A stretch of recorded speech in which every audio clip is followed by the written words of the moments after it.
नमस्कार मित्रों। नमस्कार मित्रों।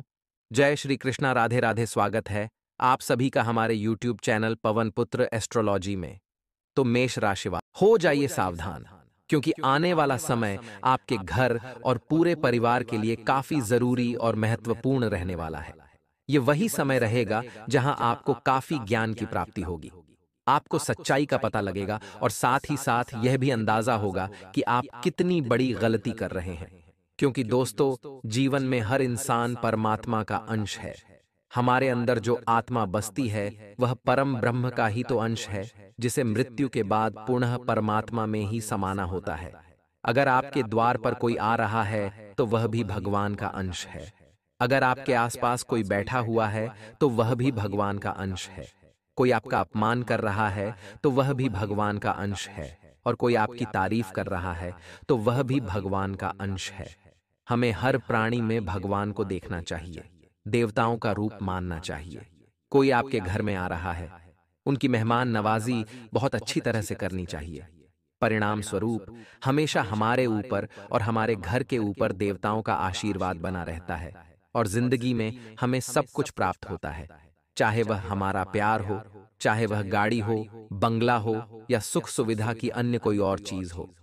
जीवन में यह बहुत ज्यादा जरूरी है कि हम देवताओं को प्रसन्न रखें, और हम अगर देवताओं से जुड़े रहेंगे, आस्तिक बनकर धर्म के नियमों का पालन करते रहेंगे, तो हम आपको गारंटी देते हैं, देवताओं का हाथ, उनका साया हमेशा आपके ऊपर, घर परिवार के ऊपर बना रहेगा। लेकिन दोस्तों, आप कौन सी गलतियां कर देते हैं जिस वजह से अक्सर वह देवता नाराज होकर आपका साथ छोड़ देते हैं? आपके घर से अपना साया हटा लेते हैं, जिसके परिणाम स्वरूप घर में कई गलत लक्षण दिखाई देते हैं। कई अलग अलग तरह की नकारात्मकता आपके घर में फैल जाती है। जैसे कि कई बार पैसा तो आप बहुत कमाते हैं, तिजोरी में भरकर भी रखते हैं, लेकिन अचानक ही कुछ ऐसा हो जाता है कि आपको सारा पैसा अलग अलग जगह पर लगाना पड़ता है। आप पछताते हैं, रोते हैं, बिलखते हैं। आपको समझ नहीं आता आखिर में इतना पैसा कमाता हूं, लेकिन फिर भी मेरा पैसा टिकता क्यों नहीं है। मैं इतने ज्यादा रुपए पैसों को बचाने की सोचता हूं, लेकिन फिर भी रुपया बचता क्यों नहीं है। इसका कारण होता है आपकी कुछ विशेष गलतियां। सबसे पहली गलती, दोस्तों, जब भी आपके घर में कोई मेहमान आते हैं, आपके घर में जब भी कोई अतिथि आते हैं, तो अक्सर आपके मन में ईर्ष्या या फिर क्रोध का भाव आ जाता है। मान लीजिए आप खाना खा रहे हैं, आप अपने महत्वपूर्ण टीवी पर कोई प्रोग्राम देख रहे हैं, या फिर अन्य कोई क्रिया या अपना कोई जरूरी काम कर रहे हैं। वहां पर अगर कोई मेहमान आ जाए तो अचानक से आपका मुंह बन जाता है। आपको ऐसा लगता है उन्होंने आपके जरूरी कार्यक्रम के बीच में दस्तक देकर आपका पूरा कार्यक्रम बिगाड़ दिया। लेकिन शास्त्र कहते हैं वसुधैव कुटुंबकम, अर्थात भारत के हर घर में मेहमानों को भगवान मानना जरूरी है। इसीलिए अतिथि देवो भव की परंपरा को आज तक निभाया जाता है। अगर आप अपने सारे काम छोड़ डिचकर उस इंसान को सम्मान देंगे, उस इंसान की परवाह करेंगे और उसका अनादर करने की बजाय उसे जल ग्रहण कराएंगे, नाश्ता पानी भोजन ग्रहण कराएंगे, तो यकीनन उसके अंदर जो परमात्मा बसे हुए हैं देवताओं के रूप में, वह सदैव आपको आगे बढ़ाएंगे। लेकिन आप तो इसका उल्टा करते हैं, उनका सम्मान नहीं करते, जल्दी से उनके घर से जाने की कामना करते हैं। तो उन मेहमानों को तो आपसे कोई दिक्कत नहीं होती, क्योंकि मानव का स्वभाव मानव जानता है। लेकिन भगवान फिर आपसे रुष्ट हो जाते हैं, वह देवता गण आपसे रुष्ट हो जाते हैं, जिसका नतीजा क्या निकलता है, आपको देवताओं का साथ नहीं मिल पाता। इसी के साथ बहुत सारे ऐसे लोग होते हैं जो महिलाओं का सम्मान नहीं करते या महिलाओं को गलत दृष्टि से देखते हैं। देखिए, शरीर की बनावट सभी की एक बराबर है, चाहे वह आपकी बहन हो, माता हो, या अन्य कोई भी पराई स्त्री हो। इसलिए हमें जिस नजर से हम अपनी बहन और माता को देखते हैं, उसी नजर से बाहर की स्त्रियों को भी देखना चाहिए, और हमेशा स्त्रियों का सम्मान करना चाहिए। खास तौर पर गलती से भी किसी गर्भवती स्त्री का अपमान आप न करें, वरना देवताओं के प्रचंड क्रोध का सामना आपको करना पड़ सकता है, और आने वाले समय में बहुत सारी मुसीबतें आपको घेर सकती हैं। इतना आप ध्यान रखिएगा। साथ ही साथ दोस्तों, आपको अपने घर में हमेशा सकारात्मक माहौल बनाए रखना है। बहुत सारे लोग अपने घर में ही गाली गलौज करते हैं, मांस मदिरा का सेवन करते हैं और पूरी तरह से गंदी बातें उनके घर में होती हैं, या फिर गंदी वाड़ा फैला होता है, जिसका नतीजा क्या निकलता है? कभी भी माता लक्ष्मी की कृपा उस घर पर नहीं बन पाती। उस घर में सदैव दरिद्रता बसी रहती है और कभी भी उस घर का कल्याण नहीं होता, मंगल नहीं होता। यानी इंसान अपनी बर्बादी का जिम्मेदार स्वयं होता है। देवता तो हमेशा हमारा साथ देना चाहते हैं, हमारे ऊपर कृपा बरसाना चाहते हैं, लेकिन इंसान अपनी मानवीय भूल के कारण उन्हें खुद से रुष्ट कर लेता है और हमेशा दुखी रहता है, मुसीबतों को भोगता रहता है। लेकिन दोस्तों, आज के वीडियो अगर आप अंत तक देखेंगे तो देवताओं को प्रसन्न करने के कारण आपको प्राप्त जरूर होंगे। और जो इंसान आज के वीडियो को बिल्कुल अंत तक देखेगा, उसे यह भी पता चल जाएगा कि आखिर उसे क्या उपाय करने हैं जिससे हमेशा उनके घर परिवार पर देवताओं का साया बना रहे और कभी भी उनके प्रिय देवता उनका घर छोड़कर न जाएं। आगे वीडियो काफी महत्वपूर्ण है। वीडियो के साथ बिल्कुल अंत तक बने रहें और माता भद्रकाली के सच्चे भक्त इस वीडियो को लाइक करके कमेंट बॉक्स में जय माता दी अवश्य लिखें। आने वाले 3 दिनों में बहुत शानदार शुभ समाचार आपको प्राप्त होगा। दोस्तों, हम आपसे यूं कहना चाहते हैं कि हमें जिंदगी में धैर्य का साथ नहीं छोड़ना है, यानी कि हमारे अंदर एक सहन शक्ति होनी चाहिए। आपका स्वभाव कुछ ऐसा होता है कि जरा सा किसी ने आपको अपशब्द कह दिए तो आपका खून खौल उठता है, लेकिन हमें देवी देवताओं के आचरण को भी अपने अंदर डालना होगा। जैसे कि अगर आपको कोई अपमानित करता है तो आपको मन ही मन एक ही बात सोचनी है कि अगर कोई आपको गाली दे रहा है, अपशब्द कह रहा है या खरी खोटी सुना रहा है, इससे आपके ही पाप कटते हैं। कोई इंसान आपके सही होने के बावजूद आपको गलत ठहरा रहा है तो उस इंसान के पाप तो कम हो रहे हैं? ऐसा बिल्कुल भी नहीं है। उस इंसान के पाप और ज्यादा बढ़ रहे हैं और आपके पाप कट रहे हैं। इसीलिए हर परिस्थिति में शांत रहना सीखिए, क्योंकि कई बार देवतागण आपकी परीक्षा लेते हैं कि आखिर इस इंसान के अंदर कितना धैर्य है, और जब आप अपने धैर्य के बांध को तोड़ देते हैं तो उस परीक्षा में भी असफल हो जाते हैं और फिर कभी भी आपको देवताओं का साथ नहीं मिल पाता। तो दोस्तों, क्या वह तरीके हैं जिनसे हमें मिलेगा देवताओं का साथ? आखिर वह कौन से उपाय हैं जिसके कारण हमेशा उनका साया हमारे घर पर बना रहेगा, जिससे हमारे घर में सुख शांति रहेगी, हमारे घर में हमेशा रौनक बनी रहेगी, धन संपदा की कभी कोई कमी नहीं होगी? इसकी विस्तृत जानकारी आगे वीडियो में देने वाले हैं, इसलिए हमारा आपसे विनम्र अनुरोध है, आगे वीडियो के साथ बिल्कुल अंत तक बने रहें। अब दोस्तों, जब पौराणिक काल में इष्ट देव और कुल देवी देवताओं के बारे में बताया गया था, तो उसके पीछे उद्देश्य था कि हर इंसान केवल एक भगवान में सारे भगवान को देखे। लेकिन आज के इस दौर में किसी को भी अपने इष्ट देव की पहचान नहीं है। कोई भी अपने कुल देवी देवताओं का, पितृ देवताओं का आदर सत्कार नहीं करता, समय पर उन्हें याद नहीं करता। तो दोस्तों, आपको ऐसा नहीं करना है। हम आपको एक बेहतरीन तरीका बता रहे हैं, बहुत जरूरी उपाय बता रहे हैं। बहुत ध्यान से सुनिएगा। आपकी हर पीड़ा से आपको छुटकारा मिलेगा और जीवन की हर समस्या समाप्त हो जाएगी। दोस्तों, आपके पितृदेव हमेशा आपसे ये उम्मीद रखते हैं कि आप उनके निमित्त हर 11 को या हर अमावस को गौशाला में जाकर गौमाता की सेवा करेंगे। उन्हें खाने की कुछ सामग्री अर्पित करेंगे जो सीधा उन्हें प्राप्त होगी।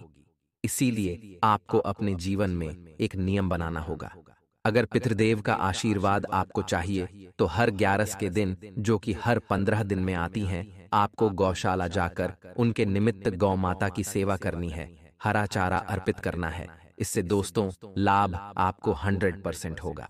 इससे आपकी कामना जरूर पूर्ण होगी। देवताओं का आशीर्वाद आपके घर पर बरसेगा और साथ ही साथ स्वयं नारायण आपसे प्रसन्न होंगे और पितृदेवता आने वाली पीढ़ियों को भी माला माल कर देंगे। लेकिन दोस्तों, बड़ी विडंबना है, लोग अपने पितरों को याद नहीं करते और जब उन पर भयंकर पितृदोष लग जाता है तो इधर उधर भटकते फिरते हैं, इधर उधर अपनी समस्या का उपाय खोजते फिरते हैं, लेकिन वास्तविकता में उनकी ही गलती उनकी बर्बादी का कारण होती है। अब दोस्तों, आज के बढ़ती मॉडर्न व्यवस्था में जहां बच्चे बहुत ज्यादा शिक्षा ग्रहण कर रहे हैं, जो कि बहुत अच्छी बात है, लेकिन अपनी बढ़ती शिक्षा के साथ वे अपनी पौराणिक ग्रंथों की बातों को और शास्त्रों को भूलते जा रहे हैं। जैसे कि कई लोग आज के इस दौर में अपनी कुलदेवी या कुल देवता की पूजा नहीं करते, जिस वजह से उनके रुष्ट हो जाने के कारण भी जातक को बड़ी समस्याओं का सामना करना पड़ता है। आपको ये काम बिल्कुल भी नहीं करना है। आपको नियम से एक बात जीवन में अपना लेनी है कि कुल देवी देवताओं के सानिध्य में आशीर्वाद से ही हम जीवन में तरक्की प्राप्त करते हैं। अब उन्हें अगर हमें प्रसन्न करना है तो उनके नाम का एक दीपक आपको अपने घर के इष्ट कोण में लगाना चाहिए, यानी उत्तरी पूर्वी कोने में आपको या तो हो सके तो रोज या फिर खास तौर पर शुक्रवार के दिन अपने घर के ईशान कोण में अपने इष्ट देव या कुल देवी देवताओं के नाम का दीपक आपको जरूर लगाना चाहिए। इसी के साथ भूलकर भी अपने रिश्तेदारी में किसी भी व्यक्ति के साथ दगाबाजी नहीं करनी है, बेईमानी नहीं करनी है, धोखे से किसी की कोई जमीन नहीं छीननी है और न ही किसी के साथ दुर्व्यवहार करना है। आज के इस दौर में हम देखते हैं भाई भाई के दुश्मन बन चुके हैं, एक दूसरे के साथ जमीन जायदाद को लेकर लड़ा करते हैं और एक दूसरे को घर से निकालने में भी पीछे नहीं हटते, जबकि स्वभाव कुछ ऐसा होना चाहिए कि बड़े भाई को छोटे भाई को बड़ा दिल दिखाते हुए अपनी जमीन में से कुछ हक ज्यादा दे देना चाहिए। यही एक बड़े भाई का धर्म है और छोटे भाई का धर्म है कि जो बड़ा भाई उसे दे, स्वेच्छापूर्वक उसे ग्रहण करना चाहिए। इस तरह की सोच अगर हमारे घर परिवार में हो जाए तो देवता भी हमसे प्रसन्न हो जाएं और उनका आशीर्वाद सदैव हमारे घर को मिल जाए।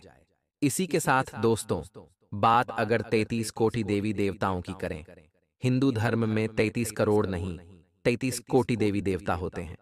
आज के इस दौर में अक्सर सनातन धर्म का मजाक उड़ाया जाता है कि यहाँ तो 33 करोड़ देवी देवता हैं, लेकिन करोड़ और कोटि में जमीन आसमान का फर्क होता है।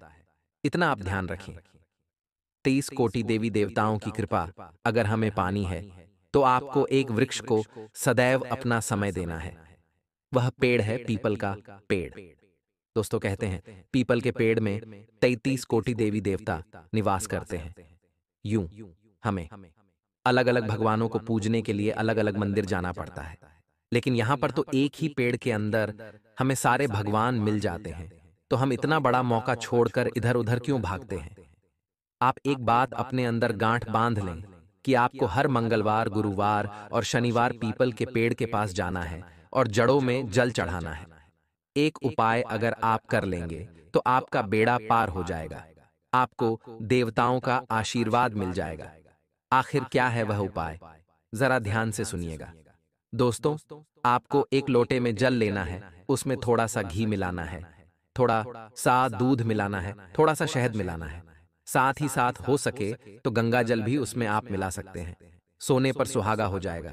यह घोल आप पीपल के पेड़ की जड़ में चढ़ाए, अर्पित करे और मंत्र आपको कहना है ओम नमः शिवाय या फिर ओम शः शनैश्चराय नमः। काफी चमत्कारिक उपाय हैं। हर शनिवार को आप ये उपाय करें, आपके जीवन में आपके काम बनेंगे और आप मालामाल भी हो जाएंगे। लेकिन दोस्तों, इतना आप ध्यान रखें कि सप्ताह में 7 दिन होते हैं और पीपल के पेड़ को केवल शनिवार के दिन ही स्पर्श किया जाता है।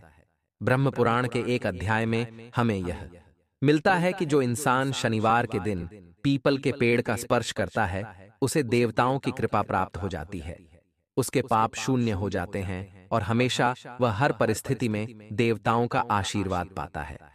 उसके घर पर देवताओं का साया बना रहता है। तो आप भी अगर ये बात का ध्यान रखेंगे तो हमेशा देवताओं का साया आपके घर पर बना रहेगा। इसी के साथ दोस्तों, जीवन में कर्मठ बनना बहुत जरूरी है। आपने देखा होगा कि शनिदेव भी जातक के ऊपर अपनी दृष्टि डालते हैं। अच्छे दृष्टि का अच्छा परिणाम और बुरी दृष्टि का बुरा परिणाम मिलता है। लेकिन अगर आपके ऊपर शनिदेव की दृष्टि है तो आप जीवन में दिन प्रतिदिन तरक्की करेंगे और उस अच्छी दृष्टि को पाने के लिए आपको सभी का सहयोग करना होगा। किसी की गरीबी का मजाक नहीं उड़ाना है, पशुओं का कभी भी अहित नहीं करना है और असत्य कभी भी नहीं कहना है। आप अपने जीवन को अच्छे कर्मों से भर दीजिए, फिर शनिदेव की ऐसी कृपा आपको प्राप्त होगी कि आप माला माल हो जाएंगे।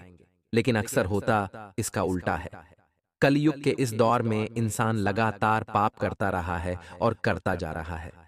पशुओं को काटकर वो खाता है, दिन रात मदिरा का सेवन करता है, और हर तरफ से पाप कर्म ही उसका आचरण बन चुका है।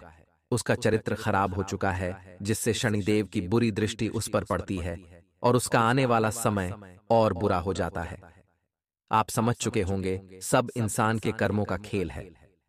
अगर कर्म अच्छे हैं तो जिंदगी अच्छी है, और अगर आपने कर्मों को ही बिगाड़ लिया तो फिर देवता भी आपको नहीं बचा सकते हैं। और अगर अपने कर्मों को सही ढंग से सही चीज में लगा करके चलेंगे तो देवताओं का भी आशीर्वाद मिलेगा और जिंदगी में कभी किसी चीज की कोई कमी नहीं होगी। यही बात हम आपको समझाना चाहते हैं। अब दोस्तों, तो उपाय हम आपको बता रहे हैं जो आपके जीवन के हर समस्या का नाश करेंगे और देवताओं को प्रसन्न करेंगे। वीडियो बिल्कुल अंत तक देखते रहे, क्योंकि यह दोनों उपाय बड़े चमत्कारिक है। सबसे पहले, काले चौकोर कपड़े के ऊपर चावल, काले तिल, लौंग, फिटकरी का टुकड़ा, RS1 का सिक्का, इन सब सामग्रियों को रखें और इन सब सामग्रियों को काले कपड़े के ऊपर रखते समय मन में AUM नमः शिवाय का जाप करते रहे। सभी सामग्रियों को रखने के बाद उस काले कपड़े की पोटली बना लें और इस पोटली को अपने तकिए के नीचे रखकर सोए। अगले दिन सुबह उठकर स्नान करके शुद्ध हो जाए और पूजा पाठ करने के बाद इस पोटली को अपने घर से दूर किसी सुनसान जगह पर लेकर जाएं और आग जलाकर इस पोटली को उस आग में डाल दें, और बिना पीछे मुड़े या बिना कि इस उपाय को करने के कुछ ही दिनों बाद आप देखेंगे कि आपके काम में आ रही सारी बाधा दूर हो जाएगी और आपको उस काम में अपार सफलता प्राप्त होगी।